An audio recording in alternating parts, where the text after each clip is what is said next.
ಎಲ್ಲರಿಗೂ ನಮಸ್ಕಾರ. ನನ್ನ ಹೆಸರು ಶ್ರುತಿ ಅಂತ ಹೇಳ್ಬಿಟ್ಟು ನಾವು ಶಿವಮೊಗ್ಗದಿಂದ ಬಂದಿರೋದು. ನಾವಿಲ್ಲಿ ಕಾನಹಳ್ಳಿಯಲ್ಲಿರೋ ಶಿಕಾರಿಪುರ ತಾಲೂಕು ಶಿರಾಳಕೊಪ್ಪದ ಇರುವಂತಹ ಕಾನಹಳ್ಳಿ ಮಹಾಲಕ್ಷ್ಮಿ ಟೆಂಪಲಿಗೆ ಬಂದಿರೋದು. ಮುಂಚೆ ತುಂಬ ಸಣ್ಣ ಗುಳ್ಳೆಗಳು ಹಾಕ್ತಾ ಇದ್ವು. ಇಲ್ಲಿ ಬಂದ ಮೇಲೆ ನಾವು ನುಡಿ ಕೇಳಿದ್ಮೇಲೆ ಅವರು ವ್ರತ ಕೊಟ್ಮೇಲೆ ತೀರ್ಥ ಸ್ನಾನ ಮಾಡಬೇಕು ಅಂತ ಹೇಳಿದ್ರು. ನಾವು ತೀರ್ಥ ಸ್ನಾನ ಮಾಡೋಕ್ಕೆ ಇದು 3ನೇ ವಾರ ಇದ್ದು. ಏನು ಮುಂಚೆ ಹೆಂಗಿತ್ತೋ ಇವಾಗೇ ಪರವಾಗಿಲ್ಲ. ಮುಂಚೆ ತುಂಬ ತುಂಬ ತುಂಬ ಗುಳ್ಳೆಗಳೆಲ್ಲ ಕಾಲಲ್ಲೆಲ್ಲ ಹಾಕ್ತಾ ಇದ್ವು ಈ ಥರ.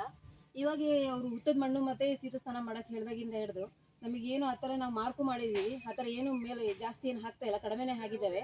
ಮತ್ತು ಹುತ್ತದ ಮಣ್ಣು ಏನು ತುಂಬ ಕೆರ್ಕೊಂಡಾಗ ನಾವು ಇಚ್ಚಿಂಗ್ ಏನು ಆದಾಗ ನಾವು ಸ್ಕ್ರ್ಯಾಚಿಂಗ್ ಮಾಡಿದಾಗ ತುಂಬ ಉರಿ ಆಗ್ತದಿತ್ತು. ಅವ್ರು ಕೊಟ್ಟಿರೋ ಹುತ್ತದ ಮಣ್ಣು ಹಚ್ಚಿ ತಕ್ಷಣ ನೋವು ತುಂಬ ಕಡಿಮೆನೇ ಆಗುತ್ತೆ. ಇವಾಗ ನೀವು ಬಂದು ನೀವು ಇಲ್ಲಿ ಕ್ಷೇತ್ರದಲ್ಲಿ ಈ ಕೊಡುವಂತಹ ಪೂಜೆಯನ್ನು ಮತ್ತು ವ್ರತವನ್ನು ದಯವಿಟ್ಟು ಎಲ್ಲರೂ ಬಂದು ಸ್ವೀಕಾರ ಮಾಡಿ. ಮತ್ತು ಯಾರಿಗೆ ಚರ್ಮ ರೋಗ ಇದೆಯೋ ಇಲ್ಲ ಗರ್ಭಕೋಶದ ಸಮಸ್ಯೆಗಳಿದೆಯೋ ಅವರೆಲ್ಲ ಬಂದು ಇಲ್ಲಿ ಅಜ್ಜಿಯವ್ರು ಹೇಳೋಂತಹ ನುಡಿಗಳನ್ನು ಕೇಳಿ ಅವ್ರನ್ನ ಪರಿಪಾಲನೆ ಕ್ಲೀನಾಗಿ ವ್ರತನ ನಿಷ್ಠೆಯಿಂದ ಮಾಡಿದ್ರೆ ನಿಮಗೆ ಯಾವ ಸಮಸ್ಯೆ ಇದೆ ಎಲ್ಲ ಪರಿಹಾರ ಆಗುತ್ತದೆ.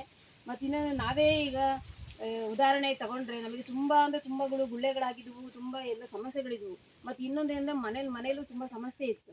ಇವಾಗ ನಾನು ಬಂದಮೇಲೆ ನನಗೆ ಕೆಲಸನೂ ಸಿಕ್ಕಿದೆ, ಒಂದು ಒಳ್ಳೆ ಕಡೆ ಕೆಲಸ ಸಿಕ್ಕಿದೆ, ಒಳ್ಳೆ ಸಂಬಳ, ಆಕರ್ಷಕ ಸಂಬಳನೂ ಸಿಕ್ಕಿದೆ, ನನಗೆ ತುಂಬ ಒಳ್ಳೆಯದಾಗಿದೆ. ಮತ್ತು ಅವ್ರು ಹೇಳೋ ಪಥ್ಯನೋ ಅಡುಗೆನೋ ಅದೇ ರೀತಿಯೇ ಪರಿಪಾಲನೆ ಮಾಡಬೇಕು.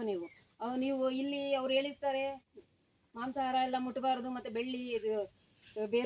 ಬೆಳ್ಳುಳ್ಳಿ ಮತ್ತು ಈರುಳ್ಳಿ ಪದಾರ್ಥಗಳನ್ನು ಅಡಿಗೆ ಹಾಕದೆ ನಿಷ್ಠೆಯಿಂದ ಮಾಡಿದ್ರೆ ವ್ರತ ತುಂಬ ಚೆನ್ನಾಗಾಗುತ್ತೆ.